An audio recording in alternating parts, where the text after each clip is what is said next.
that you should be able to count even if you, with the bracha, even if you missed a day.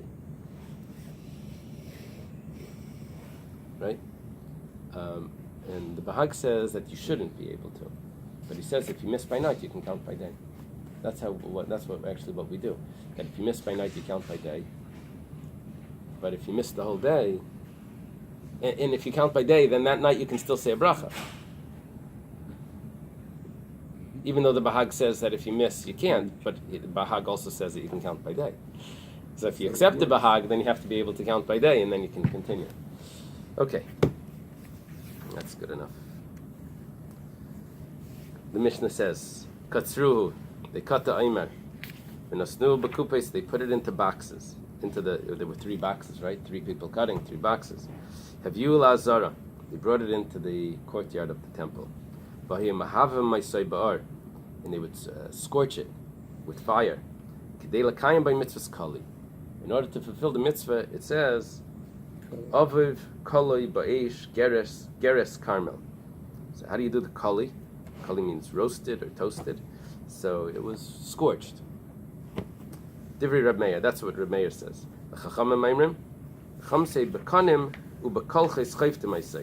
First they would beat it. You see, according to Reb Meir, they were scorching it in the stalks. It wasn't out of the stalks. It doesn't say anything about. He doesn't say about taking it out of the stalks. Well, apparently it's still in the stalks. According to the Chachamim, no, they would beat it with soft branches.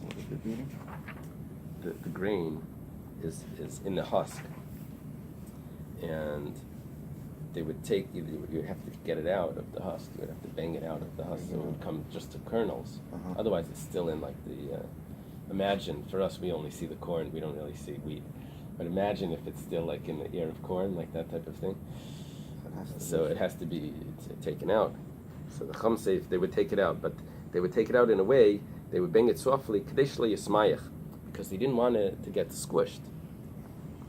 Nasnu l'avov. And then they put it into a tube, which is, Rashi says it's made out of copper. It's called the avov. In the avov, this tube, this pipe, had holes in it so that the fire could get inside. Shatchu ba'azara, they would spread it out into the courtyard. V'ruach menasheves bay, and the wind would blow on it. What would happen? What would the wind do? And it would dry up a bit, because it would get moist a little bit. It would like sweat from the Nasnu l'rechayim. Then they would grind it. It's hard to grind things that are wet. When it's dry, you can grind. Nasnu l'rechayim shel gruses. They would put it into a mill of gruses. This is gruses are beans. There was a mill that would use to make bean flour, to grind beans V'haitu menu isaron, and they would take out of it 1 isaron. Isaron is 1/10 of an ephah, which is 53 1/5 eggs, egg size. And shehu menufa b'shalish esrei nafa, which that's what comes out of 13 siftings. They would sift it 13 times. What would it be with the rest of it after they sifted it 13 times? There's a lot left over. There's possibly, this is 1 out of 30. So there's 29 parts of this that are left over. The rest could be redeemed and could be eaten by anyone. Now, when everyone else eats it, how do they eat it? It says chayav b'chala. You have to take challah. Just like whenever you make bread, you have to take challah. Challah is given to the kohen. It's treated with sanctity of truma. He's not allowed to make it tamei. And pater min ha-meiser. You don't have to take meiser off it. Why? It's not private stuff. It belonged to the temple. you redeemed it off the temple. But when it was chayav and meiser, it wasn't private things. Meiser is from private growth. Rabbi Kiva mechayev b'chala b'meiser. Rabbi Kiva says chayav and chala and meisers. Okay. Tana Rabbanon. It's taught in a brisa. We mentioned that the Mishnayos are very short and they're very accurate. How could they have a machlokes when it's serious? I mean, they didn't have one person who remembered what vessels they had at the Bais Hamikdash. It's a very modern Islam. Right. I mean, L'Pal Yaitza, what did they do? In all the Gemara, in all the Tanaim, and all the Amoraim, they didn't have one guy who remembered what was done. Mamash machlokes v'mitzis. We're talking about an extra vessel in the Bais Hamikdash. Right. This copper vessel.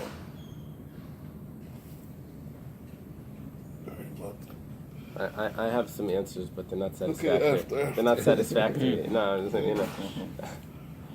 you know the expression dachu b'kash. Like, I can give you answers, but they're not. The question is going to be stronger than the answer. Tana Rabbanan. The rabbis taught in the brisa. We're going to use this brisa to teach us more details about what the Mishnah says. Aviv, when it says in the pasuk that it says when you bring the minchas bikurim laHashem, aviv kaloi ba'eish geres karmel, aviv ze aviv. This means that it's the spring, just the first ripening, aviv, is the beginning of the harvest. It's the beginning. Kali ba'eish, it's roasted or toasted in fire. This teaches us that the Jewish people would scorch it in fire to fulfill the mitzvah of Kali, that it should be toasted. The Reb Meir, that's the words of Reb Meir. The Chachamim say, Ein ar lashon Kali ela davar acher. This is a very difficult Gemara to read because it gets amended several times here.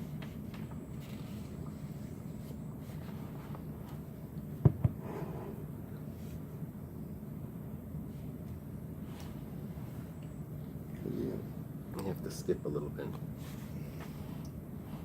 When you go to ela davar acher, kolel. You have to go to ela davar. Ein lashon Kali ela davar acher kolel. Means that you're using something else to kolel. What does kolel mean?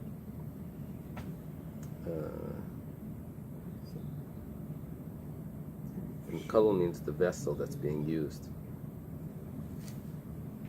The vessel that's being used, according to them, is this pipe. Do you have a translation in the art scroll for kolel? Does it tell me? It's something shiny. Really?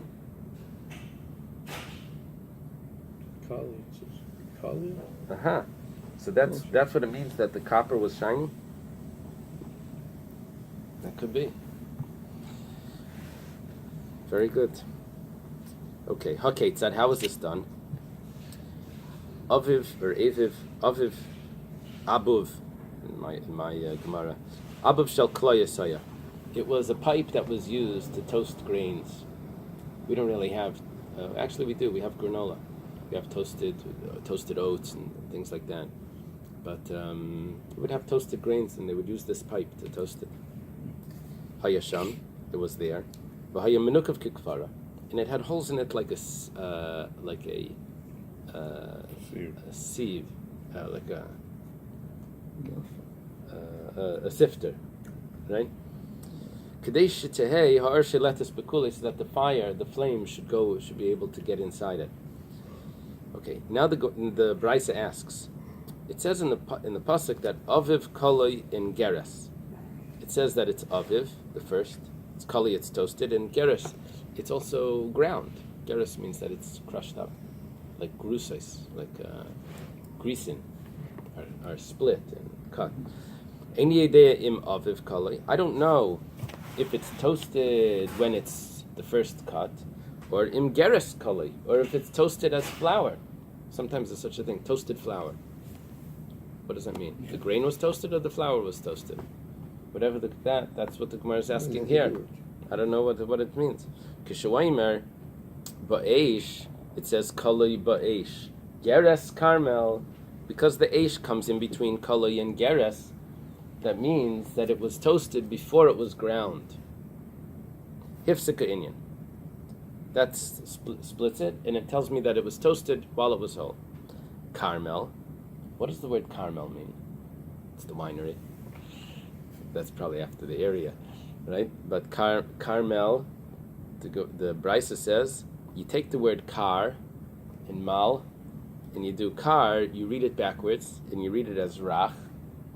And mal means that it's soft. No, rach is soft. And what is the mal? That it could be squished. It's crushable. It could be squished. You know where the Baal Shem Tov does this? Remember, he says chashmal. Remember that? There's a famous piece from the Baal Shem Tov. Chashmal mal. Yeah, Baal Shem Tov does that, and only someone that's familiar with the Baal Shem Tov says chashmal mal. It's in Kesser Shem Tov, I think 24, 25, 26. Over there he says, a very beautiful piece. It's an important piece in Chassidus. Okay, so here we have a word that's divided up, and the first half is read backwards, and then the second half is read forwards. And it also says we're going to have several sources for psukim that are read as acronyms. That's what we're doing now. The verses that we're going to quote have apparently nothing to do with what we're saying, other than the fact that there's a word in there that's being read as an acronym. Okay, the pasuk says, "V'ishma ba mibal shalisha," came from this place, and this is when there was a famine, and Elisha was there, and he had, according to the Medrash, he had 20,000 or 22,000 students, and they didn't have what to eat. But Yavi Elisha lekim lechem bikurim. He brings a loaf of bread. It's an anonymous person comes, brings to Elisha. Ve'esrim lechem sayrim, and 20 loaves of barley bread. Carmel b'tziklainai, and Carmel in tziklainai. I don't know what tziklainai means, and the Gemara is going to have to explain it. Vayomer ten la'am vayachelu. To give to the people, the Navi says, give to the people and they'll eat. Ba v'yatzak lanu v'achalna v'navahaya. So the Gemara interprets the word bitziklainai is that it's an acronym. Ba, the base of bitziklainai is ba, means come, or he came. The tzaddik in the kuf is v'yatzak,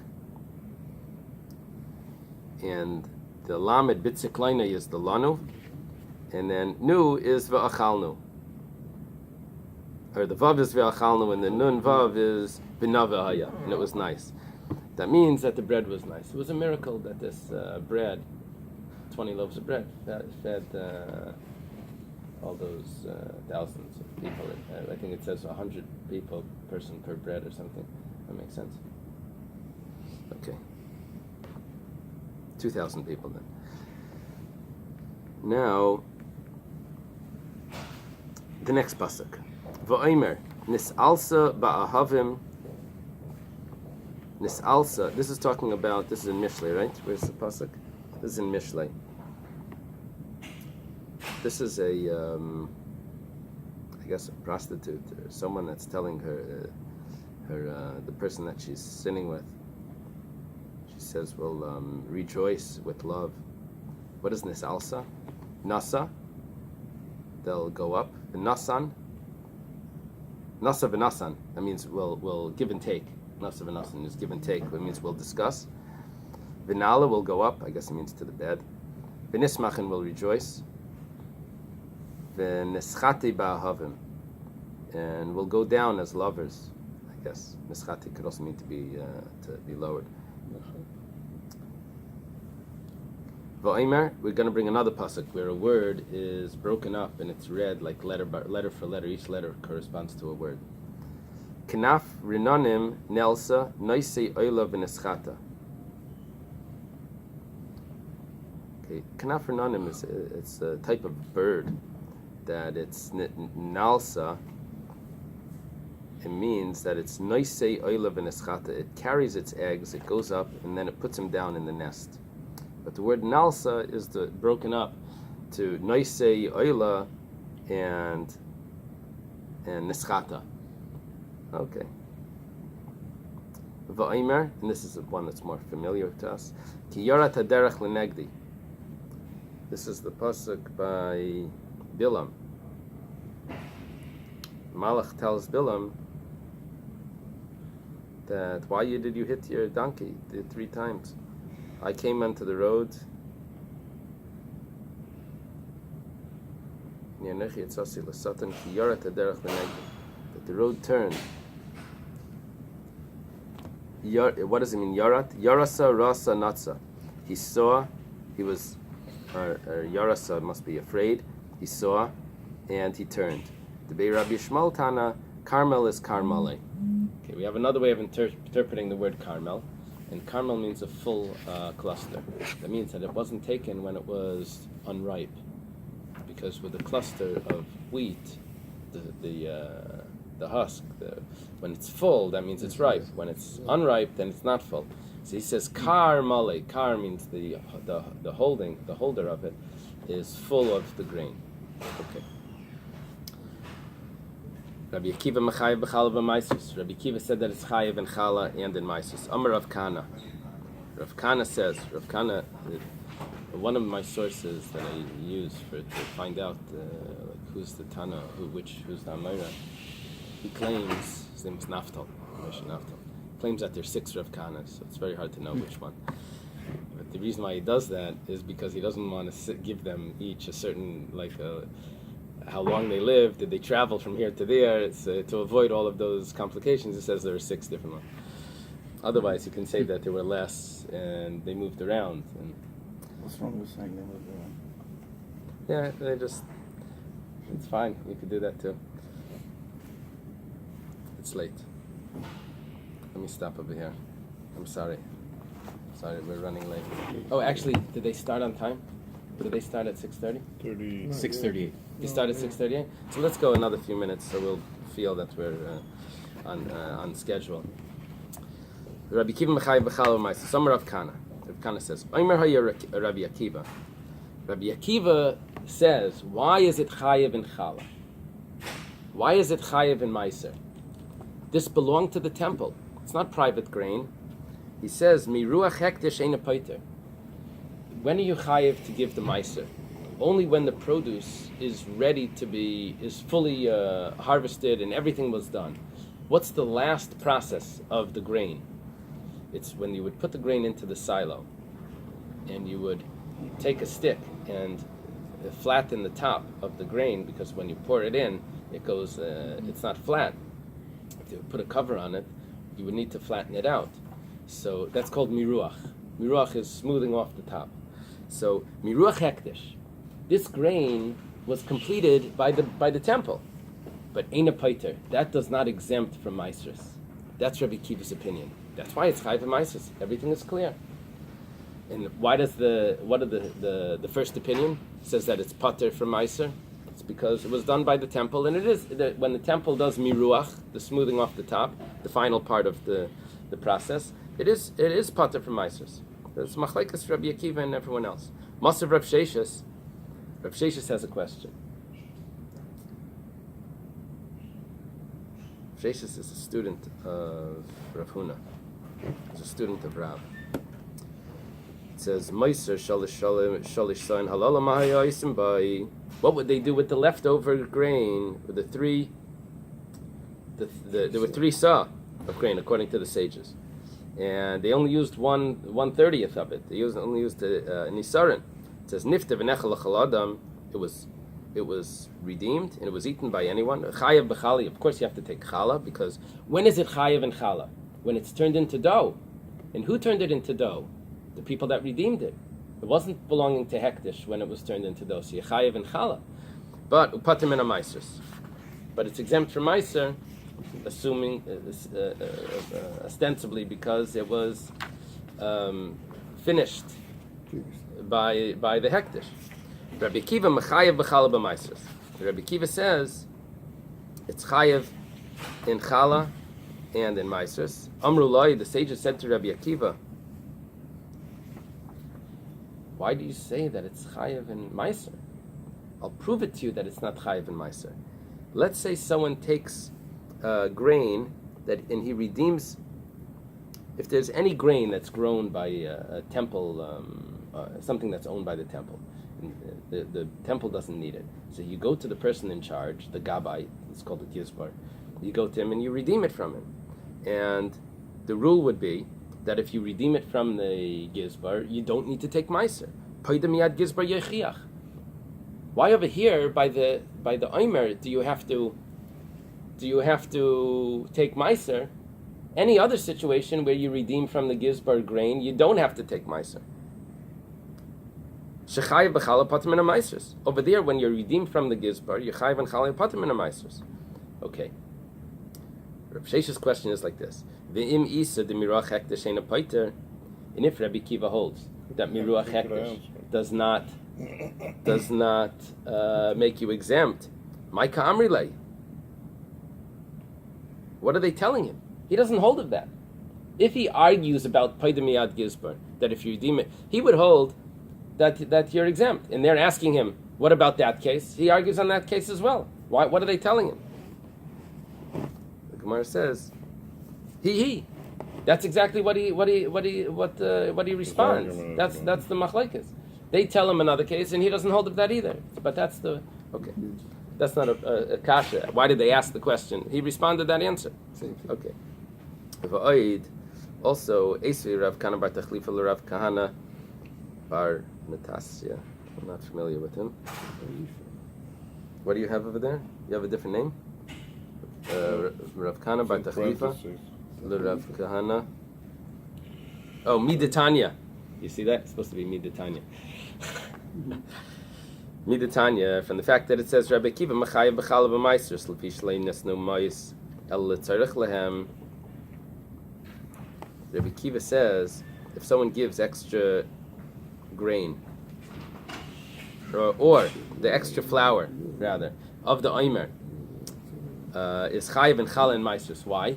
He says because the only flour that was given to the Beis HaMikdash was what the Beis HaMikdash is going to need. The rest was never given to the Beis HaMikdash. So why are you saying that Rabbi Akiva exempts Miruach Hekdesh? That when the Hekdesh, we have no proof for that. By the Omer it was different. You never ever gave the temple the extra grain. You only gave, you say use it for what you need and give us back the rest. So it's never temple. Elam Rabbi Yechanan, Talmud Arachu b'fiv shel Rabbi Akiva, shleinet the mais al tzarich behem. According to Rabbi Akiva, they only gave the temple what the temple required, and the rest was never temple property. Okay, let's stop here.